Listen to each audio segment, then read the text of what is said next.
Pertanyaannya sebagai ibu Ustadz, kemarin itu Ustadz memberitahu kalau takbiratul ihram itu membuang permasalahan dunia ke belakang supaya kita fokus khusyuk kepada Allah gitu. Pada saat kita Allahu Akbar gitu, gerakan itu.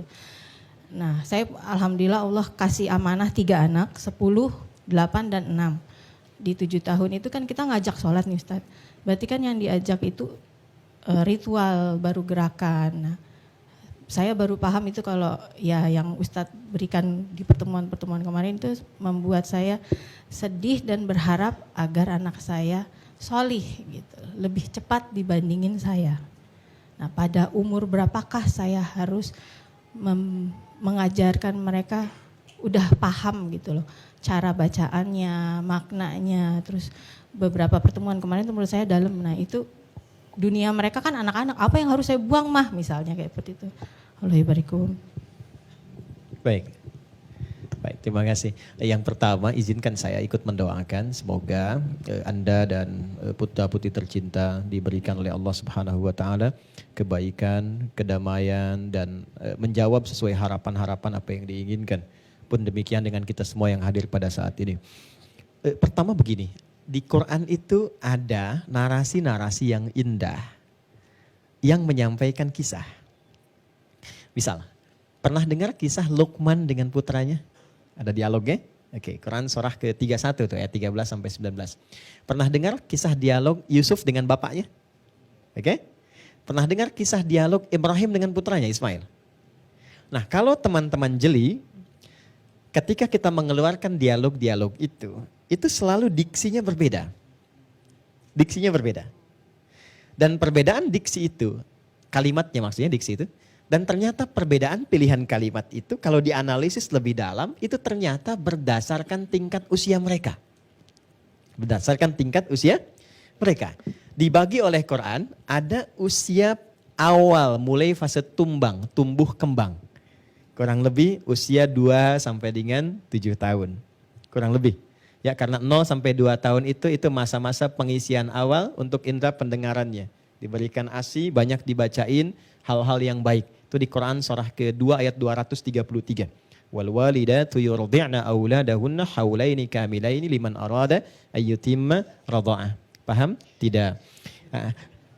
Hendaklah seorang ibu yang baru melahirkan itu, suaminya bantu supaya fokus untuk bisa memberikan ASI terbaik untuk anak. Karena yang paling utama untuk bayi itu kan di ASI itu. Nah, suami diminta oleh Allah untuk memberikan ketenangan pada istri supaya tidak terganggu emosinya saat memberikan ASI. Karena itu diminta, itu indah sekali Quran.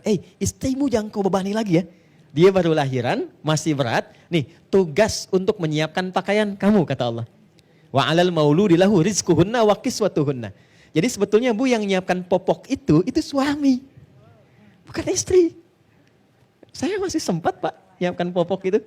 Ya, anak-anak kecil itu saya rasakan betul dan itu indah. Enggak akan terulang lagi di masa dia dewasa kan?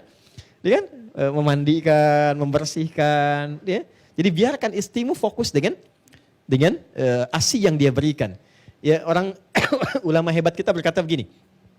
Rasa beratnya seorang istri yang mengandung itu, ya, sulit, lelah, capeknya itu hilang setengahnya saat dia melihat bayinya. Itu setengahnya. Setengah laginya gimana? Ketika suaminya hadir di sampingnya memberikan ketenangan. Sayang, Masya Allah lihat anaknya, hidungnya mirip kamu ya. Gitu kan? Tapi kok matanya mirip tetangga ya. Misalnya. Itu kalimat-kalimat itu mendamaikan. Oke, itu usia 0 sampai 2 tahun. 2 tahun sampai menjelang balik usia 7, itu panggilan Qurannya selalu sayang, sayang. Ya bunayya, ya bunayya, ya bunayya. Lihat dialog Luqman alaihissalam dengan anaknya. Ya, idz qala Luqmanu libnihi wa huwa ya'idhuhu ya bunayya. Bunay itu bentuk sayang. Ya, tasgir namanya dari bani bunay. Jadi kalau kita ingin panggil anak dengan panggilan sayang, itu bahasa Arabnya bunay. Tapi tidak harus Anda panggil anak Anda dengan bunay. Ya kan? Bunay sini, bukan, aku kan John gitu kan. Nah, misalnya, enggak. Bunay itu gambaran yang Anda boleh pilih apa saja yang membuat anak itu senang. Pintar, cantik, soleh, boleh. Ya, tapi jangan panggil dia dengan ciri-ciri fisik yang memberikan sesuatu yang kurang nyaman misalnya. Sekalipun marah, panggil dengan kalimat yang nyaman. Ingat ibu ya, saya khususkan ke ibu dulu. Suasana emosional seorang ibu, karena aktif anaknya, kemudian dia akan respon, itu menjadi doa. Ingat baik-baik itu. Karena itu semarah apapun, arahkan marah itu pada kalimat positif. Karena anak itu belum dihisap. Dia belum dihisap. Ya, ibunya sudah dihisap. Masa yang dihisap marah kepada yang tidak dihisap? Anak itu kan berbuat demikian di luar batas kesadarannya dan dia belum dihisap. Ya, ini kisah nyata, ada seorang kakek yang sudah masuk masa-masa kurang sadarnya, ada yang disebut pikun dan sebagainya, itu bertengkar dengan anak kecil. Sedang sholat, ribut di belakang. Begitu selesai, keluar kata-kata, dasar anak setan katanya. Ya kan? Sebentar, jangan istighfar dulu. Jangan istighfar dulu. Jadi memang kakek ini memahaminya yang ganggu orang sholat itu setan. Ya kan? Ganggu nih. Keluar, di bawah sadarnya keluar itu. Lalu bapak si anak marah. Ini anak saya pak, begini-begini. Ributlah itu. Kemudian bertemu dengan saya, ayah si anak. Tadi saya katakan begini. Menurut antum, satu, itu kakek itu sudah masuk masa-masa kurang sadarnya belum? Iya katanya. Saya bawa anak saya lagi sudah nggak kenal. Oke, kira-kira kalau nggak sadar keluar dihisap tidak? Tidak. Anak antum yang kecil itu dihisap tidak? Tidak.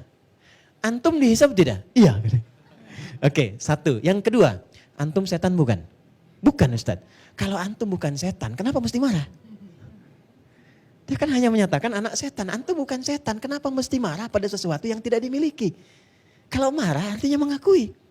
Dan yang paling menarik, kakeknya tidak dihisap, itu anak antum gak dihisap, antumnya dihisap. Jadi apa yang harus dilakukan? Mumpung gak kenal kan, bawa anak antum itu, datang kepadanya, suruh cium tangan kakeknya, dan minta didoakan oleh kakek itu. Saya pastikan dengan izin Allah akan berubah suasana hati kakek itu dan menjadi lebih sayang kepada anakmu. Dan itu terjadi. Ada seorang, saya sedikit dalami, seorang anak, ini saya gambarkan misalnya teman-teman yang akhwat, ibu-ibu sedang masak ya. Masak enak udah bagus, terus mau ada kunjungan nih teman-teman mau datang. Mbak Paula masak tuh, udah enak-enak, udah bagus, udah siap-siap. Tiba-tiba teman Mas Daim udah datang semua tuh, yang senior, yang teman-teman biasa. Tiba-tiba anaknya, Kiano lah mungkin, ya ke dapur, masakan yang sudah jadi disiram sama pasir. Mamam saya. Mana Paula tuh? Gimana responnya? Oke. Ya. Baik, lihat nih baik-baik nih. Di timur tengah sana, di Saudi tepatnya sekarang, ada seorang ibu yang sedang masak karena suaminya mau kedatangan tamu. Ini kisah nyata, begitu sudah jadi, anaknya datang bawa pasir, dia siram pakai pasir makanannya. Umi katanya. Apa kata ibunya? Inta, kamu ini ya, idhab ilal haram takunu imaman fi. Cepat sekarang pergi ke haram sana, ke Mekah, Masjidil Haram, jadi imam di situ. Anak kecil. Sekarang ini anak itu jadi kepala imam di dua masjid suci.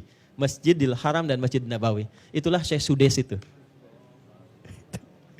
Itu ibunya lagi marah itu. Ya? Jadi kalau sedang kurang enak ke anak itu begitu. Nah kalimatnya kalimat sayang. Jadi yang keluar itu jangan kata-kata yang kotor, yang kurang bagus. Kan dia hanya mencontoh saja. Yang dilihat dari bapaknya itu yang dia lakukan. Yang didengar dari ibunya itu yang dia ungkapkan.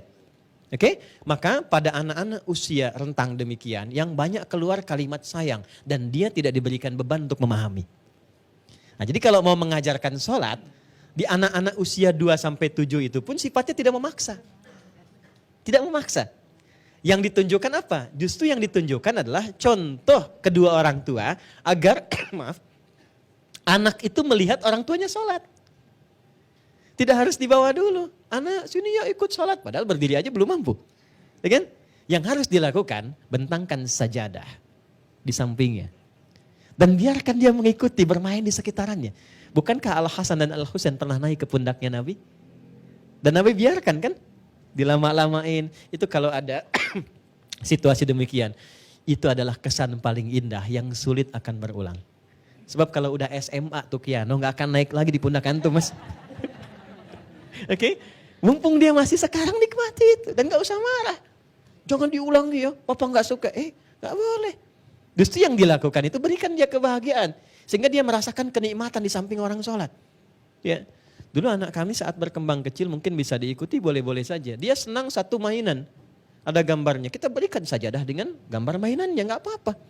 Dulu kan gambar mobil-mobilan ya, sekarang ada McQueen, dulu ada apa tuh, Robocar Poli, ada Heli, ada Poli, ada Embers, ada macam-macam ya, gitu ya.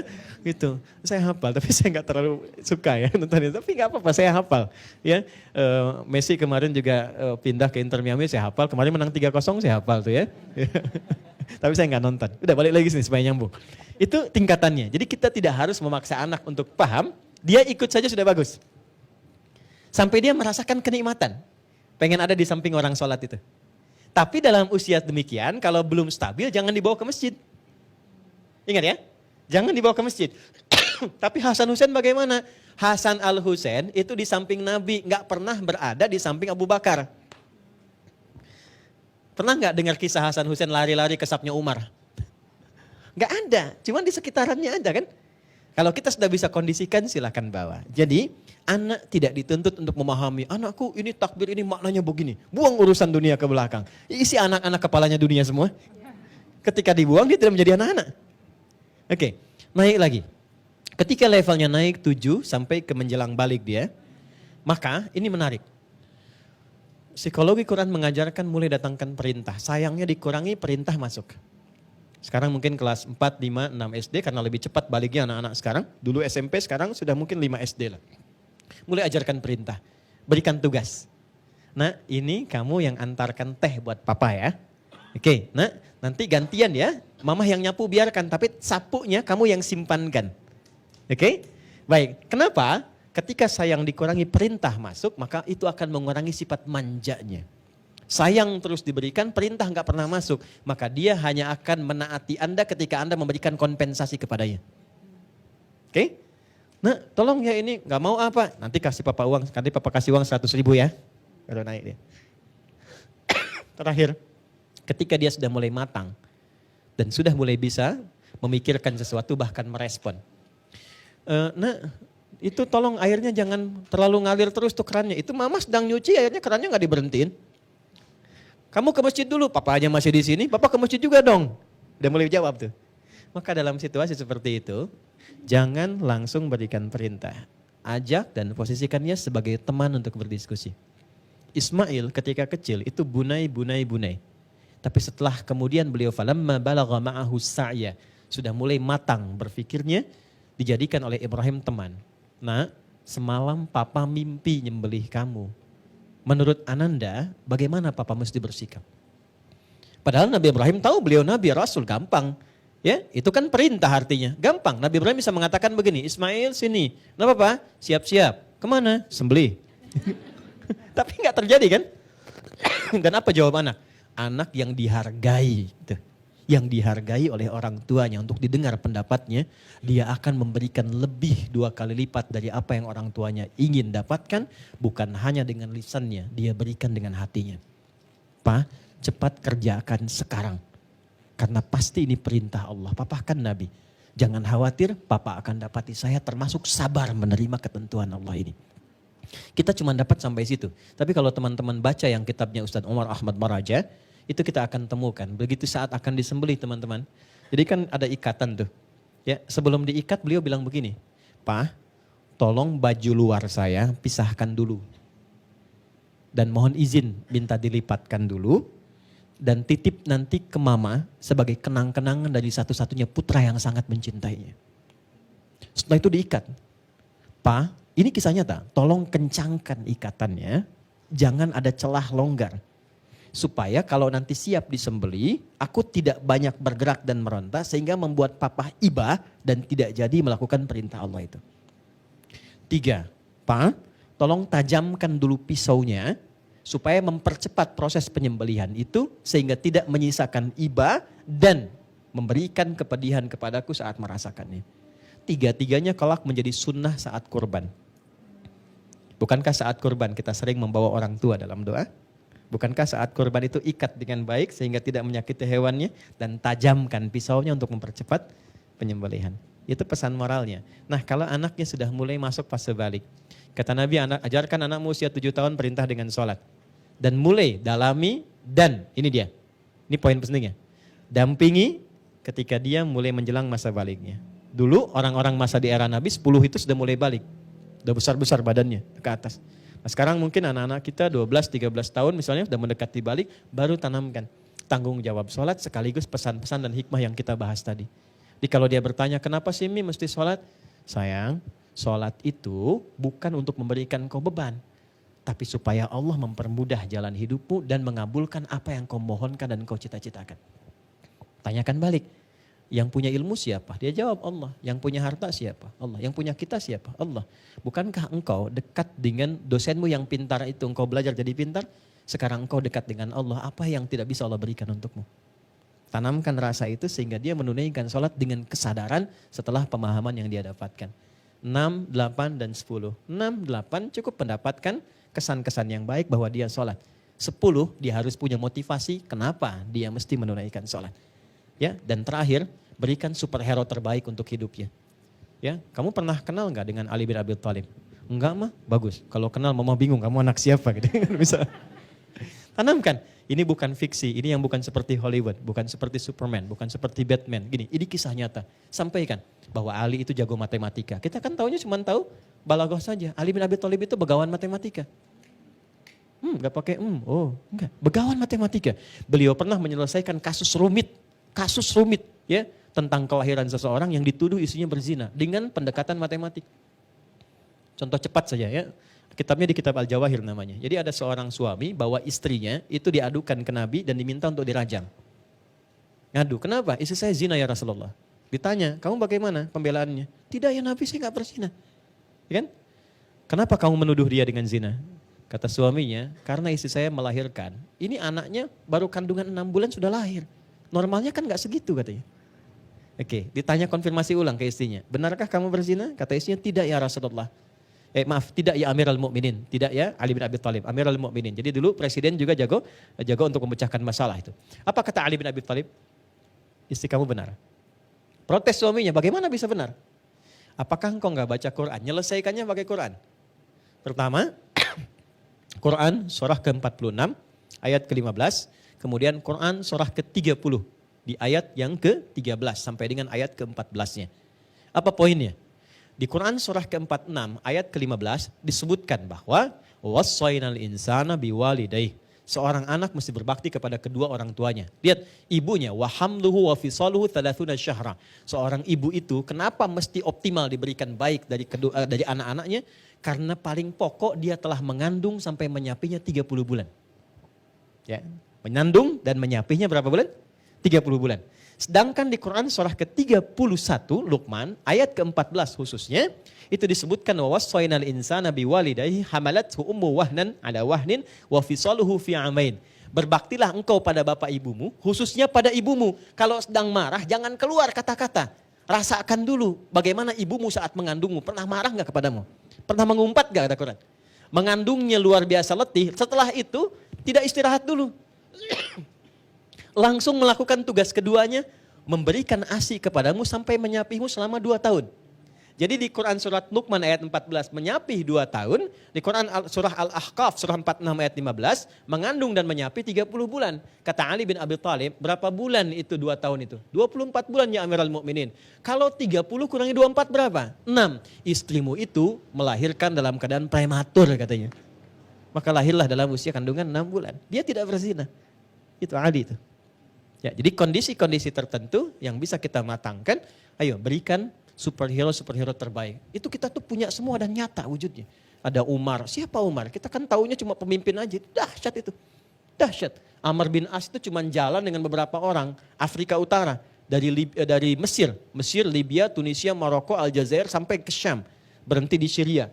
Itu semua yang dilewati, semuanya jadi negara muslim semua dan maju semua. Dan tidak ada peperangan. Tidak ada peperangan, dahsyat gak? Sampai kemudian Afrika Utara jadi provinsi pada saat itu. Gubernurnya Musa bin Nusair, pangdamnya Tariq bin Ziyad. Seorang Tariq bin Ziyad saja diminta tolong ke Andalusia, sekarang Iberia itu, ya Spanyol, Portugal. Itu diminta cuma datang membantu di situ. Spanyol berjaya, Portugal berjaya, Iberia punya peradaban sampai 7 abad. Gitu. Itu real. Jadi kalau teman-teman nanti, maaf ya, punya rezeki lebih, bawa ke tempat-tempat yang mendidik. Pertama mendidik iman. Sebelum nggak dilarang silahkan. Di Quran tuh ada ayat jalan-jalan, boleh.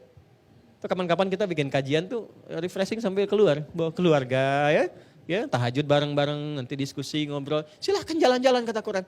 Silahkan, Anda silahkan mau keluar negeri silahkan. Tapi di antara sekian tempat tuh cari tempat yang mendidik. Pertama mendidik iman. Kalau bisa bawa dulu ke Mekah, ke Madinah sebelum keluar yang lain. Supaya jiwanya tertanam kuat. Ya. Moralnya stabil, emosionalnya tetap, hatinya tenang. Setelah itu silahkan kemanapun. Nah, cari tempat yang memberikan kecerahan intelektual kepadanya. Untuk motivasi. Ke Spanyol menemukan ini, menemukan itu misalnya. Ya, ke Turki lihat ini, lihat itu. Silahkan. Setelah itu buka yang lebih jauh lagi supaya dia dapat pengalaman yang utuh. Jadi jawaban singkatnya adalah tidak ada ketentuan yang mewajibkan seorang anak yang menjelang balik itu harus mendapatkan pemahaman. Cukup dia senang dengan sholat, dia mengikuti sholat dan menunaikan sholat dalam usianya, itu sudah tinggi di hadapan Allah. Karena kalau sebelum balik dia sholat pun belum menerima apa-apa karena belum dihisab. Tapi manfaatnya apa? Manfaatnya latihan itu akan membentuk karakter yang menjadikan dia baik saat dia tumbuh dewasa. Itu rahasianya kenapa yang pertama kali dilakukan untuk mendidik anak sholat bukan yang lain. Kata Nabi usia 7 tahun sholat. 10 tahun dampingi dia dengan tegas untuk menunaikan sholat. Apa rahasianya? Supaya dia tumbuh baik saat dia dewasanya dan didekatkan dengan Allah Subhanahu wa ta'ala.